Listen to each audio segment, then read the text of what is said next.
The exchange of gases between plants and animals. Welcome to the jungle. Today we're going to explore the interactions between monkeys and plants. Notice that the monkey is releasing a gas into the atmosphere.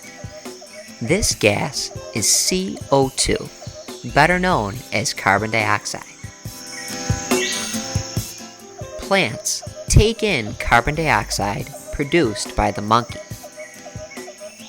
With the help of the sun, through the process of photosynthesis, the plants use the atoms in carbon dioxide to make oxygen gas.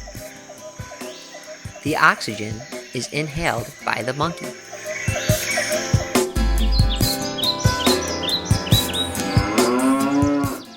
A similar story is taking place on a farm.